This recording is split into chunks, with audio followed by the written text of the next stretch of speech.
What's up, everyone, and welcome to ClearTalk. So, in this another video for today, we are going to talk about the schools and prayer and religion practices and what's being pushed or trying to be pushed, continuing to trying to be pushed on our public schools. And so we had, this is something I've talked about before, but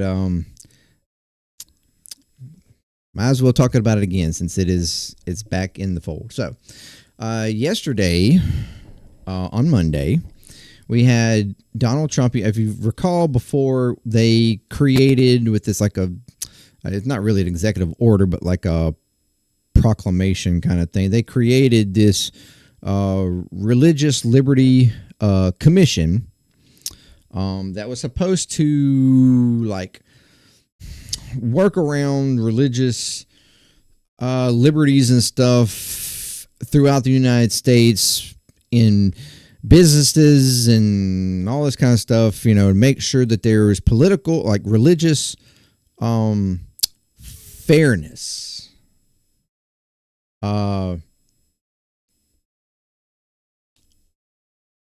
Mostly, arguably, for Christian religion, but it's being kind of framed in total religious liberty, but it's mostly wrapped around Christian, making sure Christianity has its liberty to be wherever they want it to be, basically. So we have this. I want to go through this article real quick, and we're going to kind of just talk about the whole big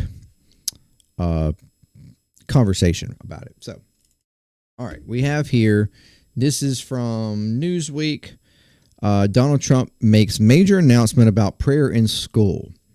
So, Donald Trump told attendees of the Religious Liberty Commission meeting on Monday that new guidance would be released regarding prayer in public schools.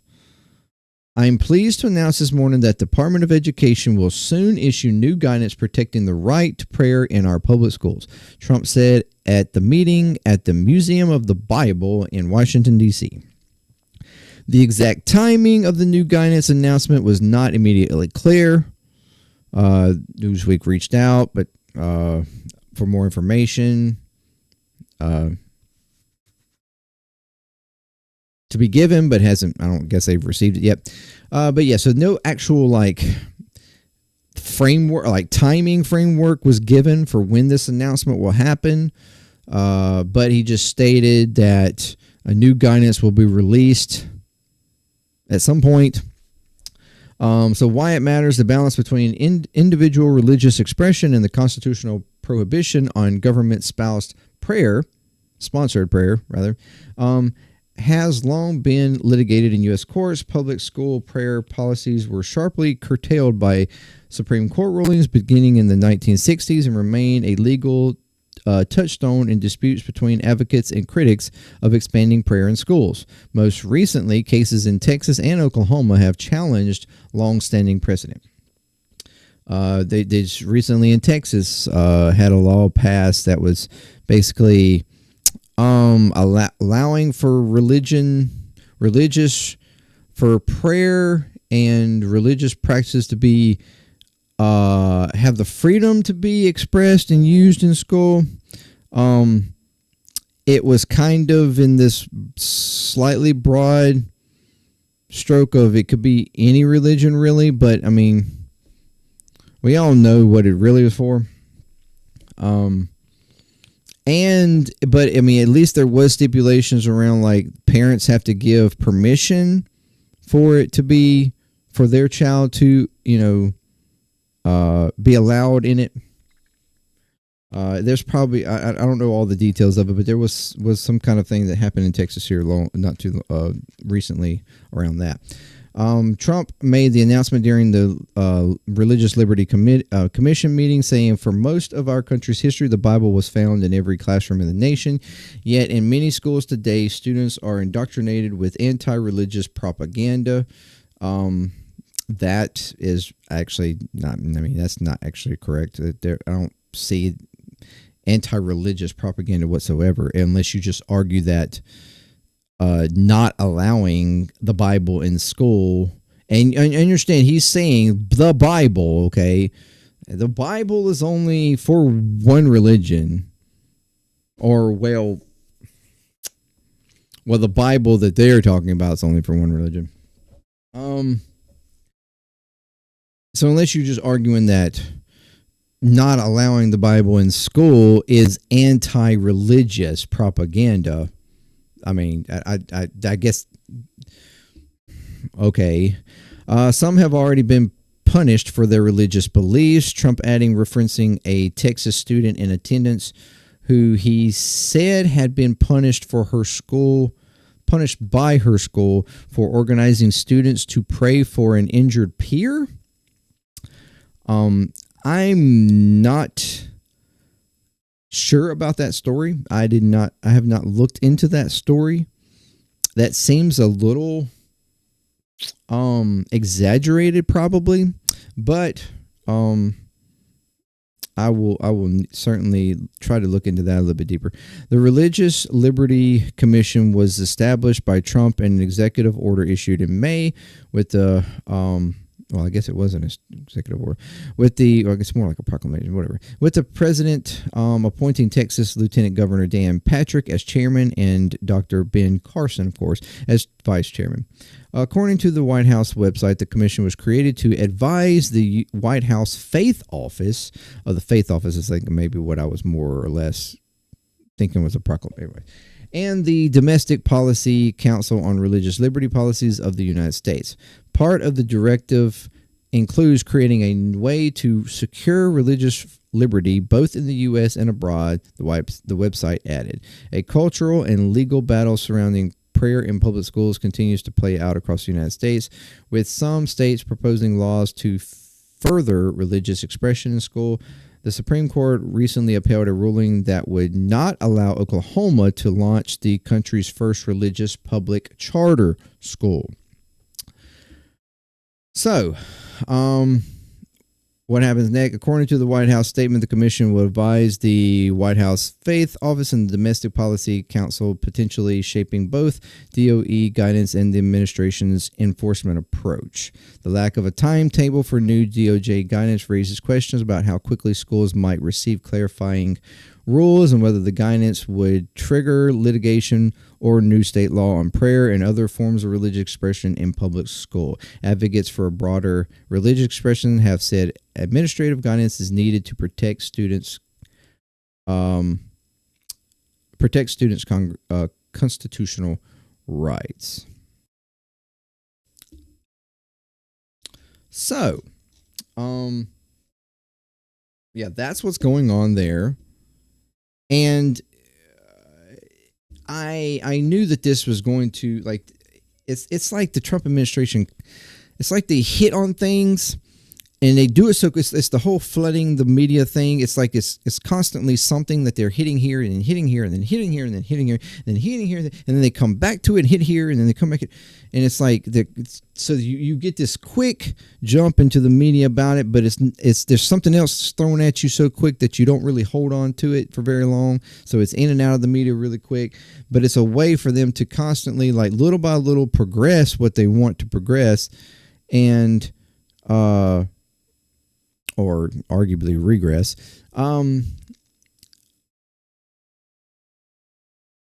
without you really knowing fully that it's happening, or when it happens before you can do anything about it, or beyond you being able to do anything about it.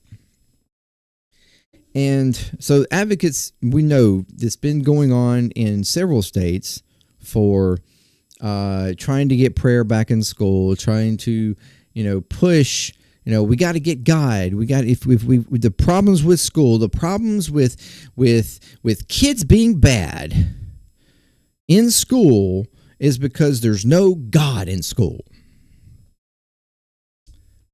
If we had God in school, then kids would be beautiful little flowers and everybody would be good.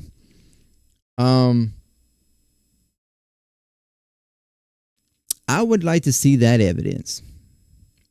Like, prove to me that back when prayer in God was being forced on our kids in school, that they were actually better behaved kids. That they didn't, act out. That they didn't get in fights. That they didn't, like...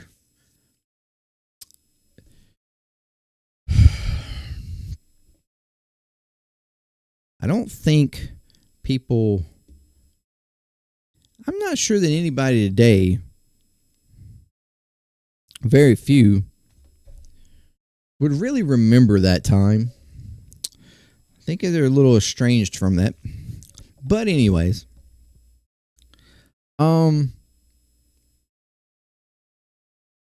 there's no evidence of that. Even in your private schools around my local area, I went to a private school in high school myself. That is quite, vocally a religious school, a Christian school, a Christian private school. And I'm sorry, but the kids still acted out. You still had kids that, cursed like crazy, that would find their way to sneak around and smoke their cigarettes. They would bully people who would, do drugs, partied, sex, everything. It doesn't, and still acted out in school, still got in fights in school. Okay. I myself was forced into a fight within a few months of starting the school that I went to in the 9th grade. And I didn't even want to fight. I did everything to try to stop the person from fighting me, trying to chill them out. And even when they started,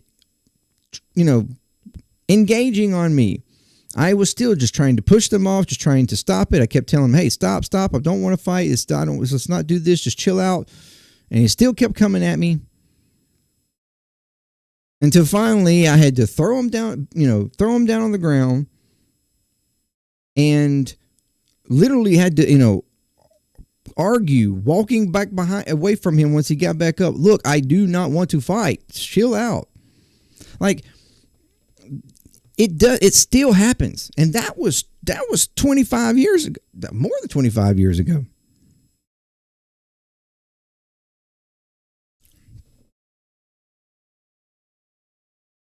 And even today, it's still, the kids still act out. Kids still bully other kids.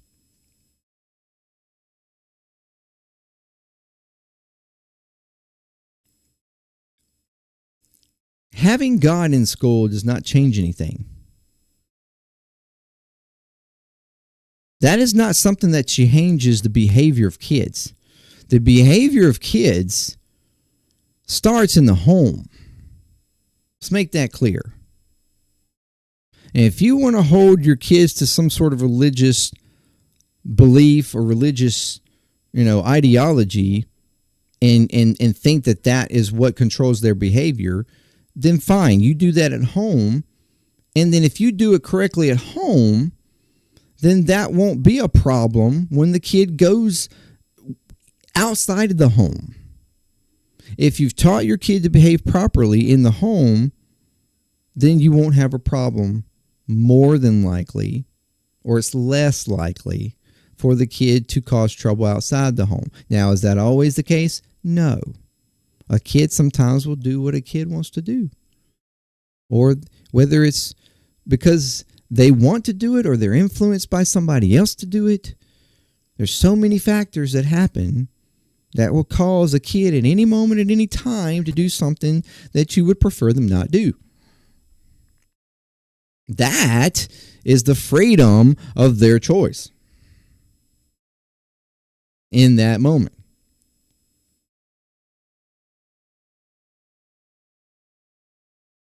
A liberty that we all would like to adhere to.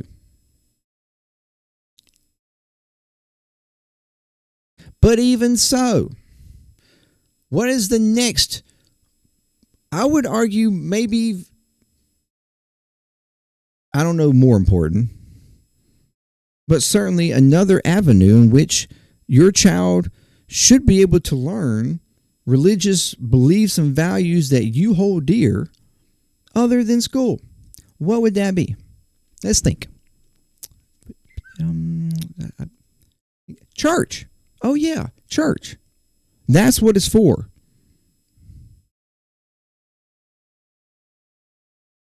Church is where it's supposed to teach you about your religious beliefs, about the Bible, about prayer, about all these things.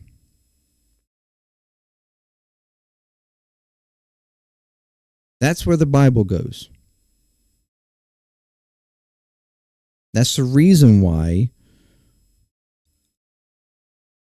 part of our forefathers, people that initially helped to create this country and the establishment of its union, knew that it was important to have those freedoms of religion because they would be this was not a Christian station. Let's make that clear also. This was not a Christian country to begin with.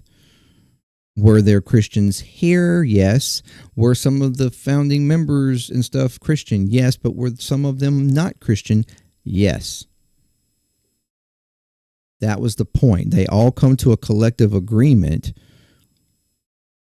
that it was more right and more free to have freedom of religion, freedom to practice whatever religion you would like. This reason why the country does not have a particular identified religious identity. Same reason it technically doesn't have a lingual identity like English. Because multiple people, they knew immigrants were going to come to this land, and multiple people would have different languages, would have different religions, and they wanted them to feel the freedom to express those languages and freedoms, beliefs, whatever. That was the point. It wasn't that this country should be established as a English-speaking, God-fearing, Jesus-worshiping Christian nation. That wasn't the point. That's not freedom. That's a theocracy. That's not a democracy. It's not even a republic.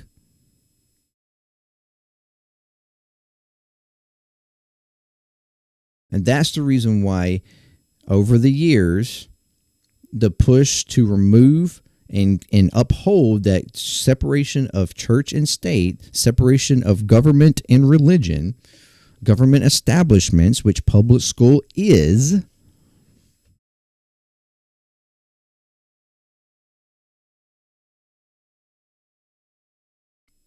was upheld to the point that Bible, prayer, things like that were removed from it so that other students that did not practice those religions or practice that, those ideologies or whatever, didn't feel pressured to do so, didn't feel pressure for that being, thrown in their face, especially at school that is supposed to be academic. It's supposed to be learning academia, science, math, reading, English, history.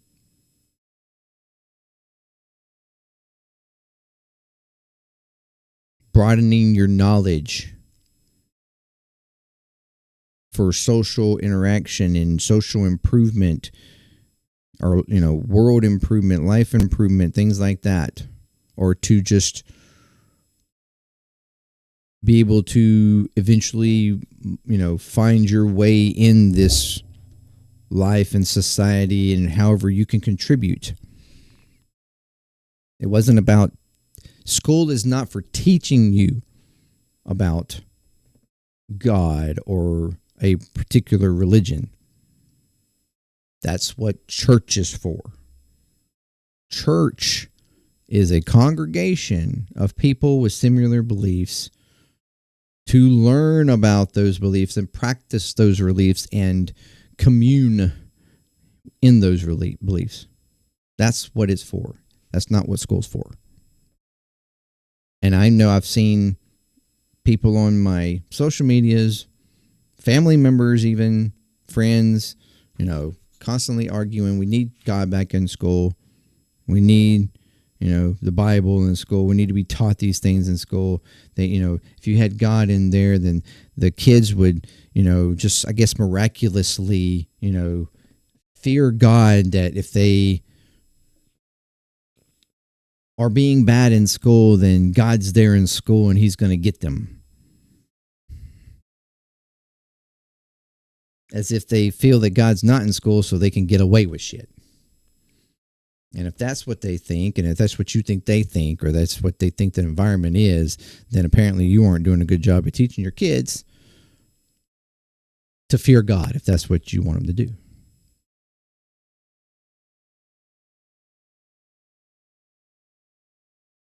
Or how to be moral, polite, loving, caring, compassionate kids.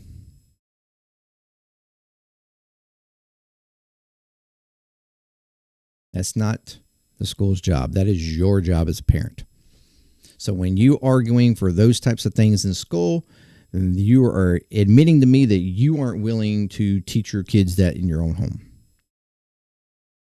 That you want to push that teaching off on somebody else. Or that you're not good enough to teach them. Maybe you are worried about your own religious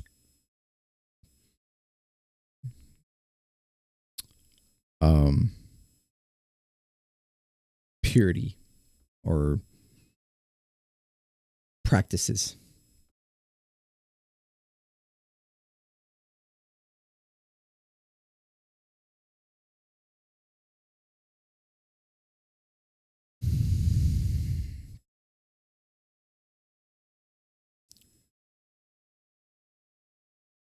And even as it is set up right now, schools don't actually prevent a kid from praying or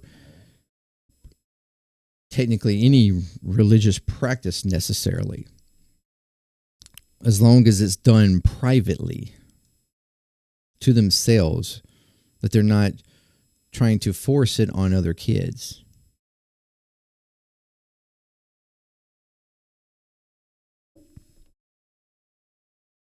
If it's something that's self-done, like I'm sitting down at my table at lunch, I want to bless my food, I want to speak to my Lord or whatever, then sure, no problem. Close your eyes, pray for your food and for your blessings in school to get good grades or whatever, and then continue on. It doesn't need to be out loud. It doesn't need to be like there's that's the freedom that you have. But to try to force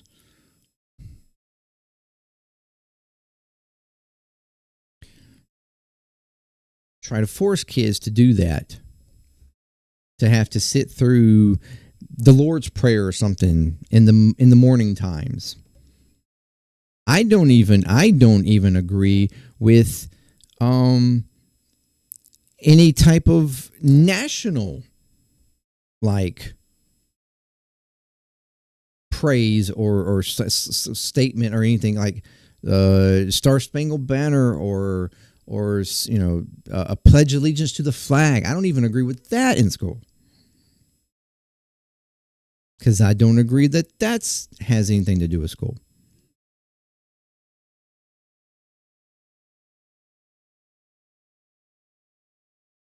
Politics should be removed from school as well. It's about academia.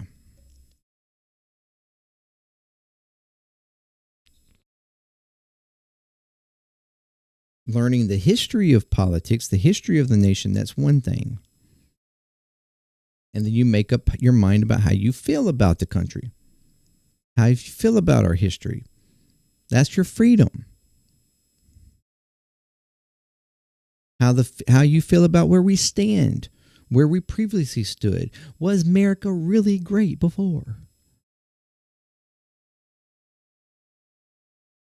And could it be great now? Would going backwards be making it great, or would something else be making it great?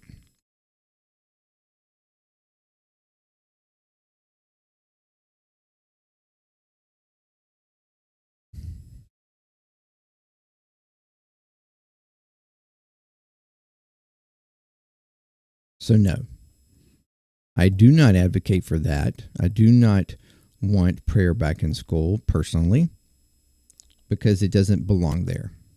That's not where it should be.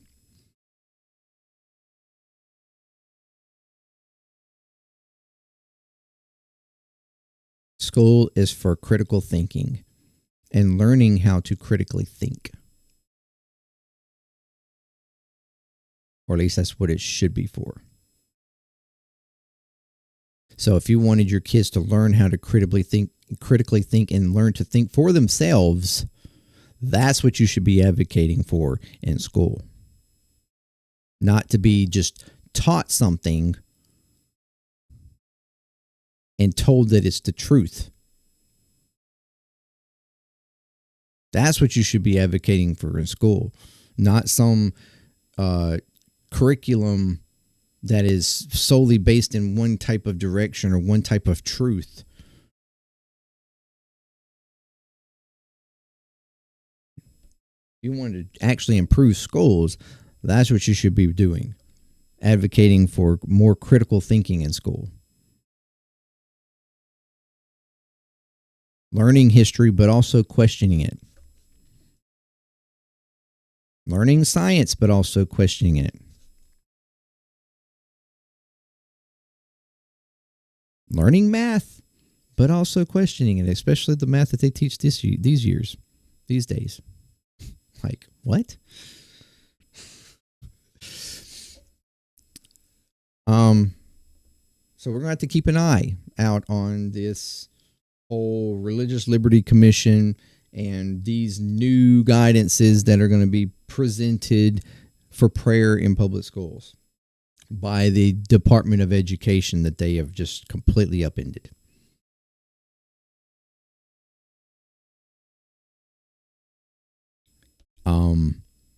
And where given need, we should push back.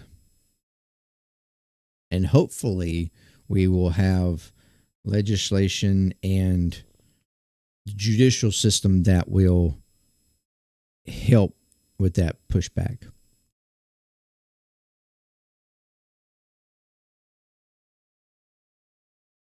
God, religion, that's for your house. That's for your home if you so choose to please. Choose. That's your liberty. That's your freedom. In your community building, church, mosque, whatever, cathedral, whatever, I don't know. That's where that exists, where it belongs, not in school. Thank you very much. Let me know what you think. And until next time, peace, clear talk with love. I'm out.